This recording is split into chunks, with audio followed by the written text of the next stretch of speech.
बेटी या ननद में इतना फ़र्क आखिर क्यों? 5 मिनट पहले शांत दिख रहे मम्मी पापा फ़ोन पर बात कर खुशी से जागने लगे।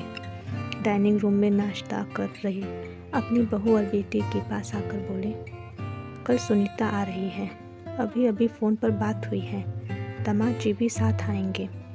रोहन, तुम कल दोपहर 4 बजे एयरपोर्ट चले जाना दोनों को लेने। इस सुनीता को और कोई काम नहीं है क्या? जब देखो तब आ जाती है यहाँ पर। मैं नहीं जा पाऊँगा, मुझे और भी ज़रूरी काम है। क्या वो टैक्सी करके नहीं आ सकती यहाँ तक? रोहन गुस्साई आवाज़ में बोल पड़ा। अपनी बेटे के मुंह से अपनी बेटी के लिए ऐसे बोल सुन माँ एकदम दंग रह गई। अरे तबीयत तो ठीक है ना तेरी?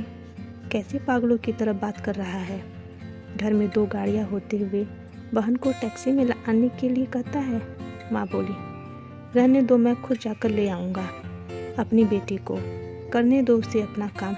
अभी सुनीता का बाप जिंदा है और मैं नहीं चाहता कि मेरी बेटी को उसके ससुराल वालों से ताने सुनने पड़े कि इकलौती बेटी होते हुए भी उसे लेने गाड़ी नहीं भेजी या उसके स्वागत में कोई कमी रह गई। पापा ने बेटे को अपनी नाराज़गी जताते हुए कहा, आप दोनों समझते नहीं हो मम्मी पापा। वो जब भी इस घर आती है तो सारी दिनचर्या बिगाड़ देती है। वह तो आराम से बैठी रहती है किसी महारानी की तरह।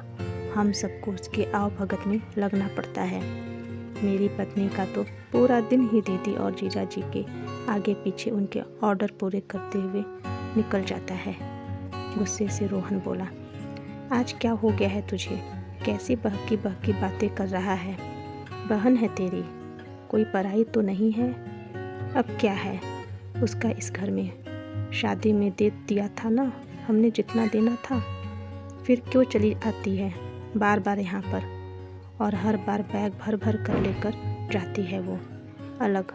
आपको समझना चाहिए वो सिर्फ हमें लूटने आती है और कुछ नहीं।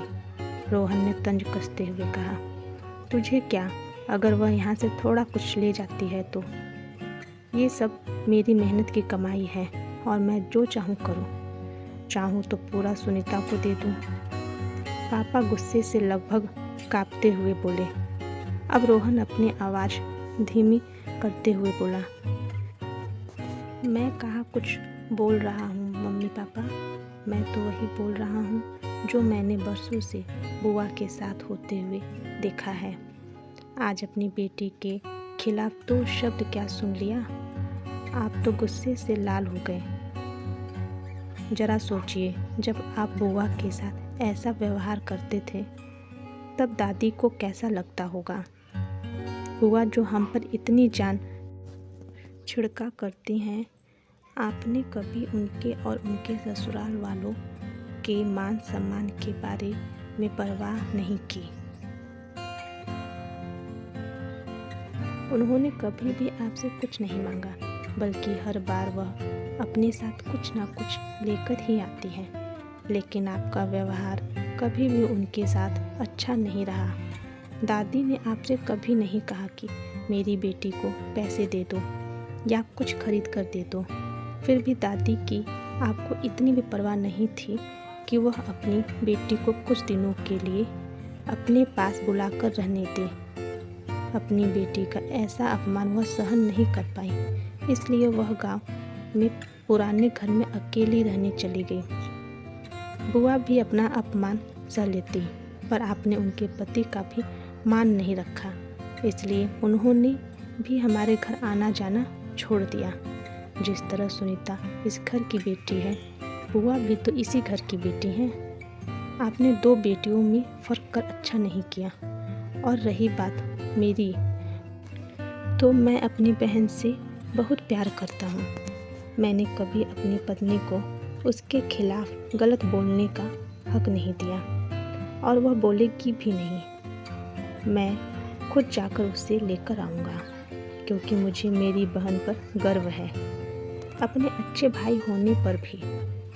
हो सके तो मेरे इन कटु शब्दों के लिए मुझे माफ़ कर देना। इतना कहकर रोहन अपने ऑफिस के लिए निकल गया। माँ और पापा का सिर शर्म से झुक गया। थोड़ी देर की शांति के बाद पापा ने हिम्मत कर अपनी बहन को फ़ोन लगाया। बहन के फ़ोन उठाते ही वह फूट फूट कर रो पड़े और बोले, दीदी हमें माफ़ कर दीजिए, हमने इतने साल आपके साथ जो भी दुर्व्यवहार किया उसके लिए हम सच में शर्मिंदा हैं दीदी। आपकी बहुत याद आ रही है, आप अपने घर आ जाइए हमसे मिलने। अगर आप कहे तो मैं आ जाता हूँ आपको लेने। दूसरी तरफ दीदी भी रो रही थी। वह भाई के इन थोड़े से ही शब्दों से पिघल गई थी। वह बोली, मैं तुमसे नाराज़ नहीं हूँ भैया, मैं जीजा जी को सारी बात बताकर ज़रूर आऊँगी। दोस्तों, बेटी तो बेटी होती है, बहन हो, बहू हो या बेटी, तीनों में कोई हो फ़र्क नहीं करना चाहिए। इन्हीं से घर की शोभा होती है और इन्हीं से घर खुशियों से भरा रहता है।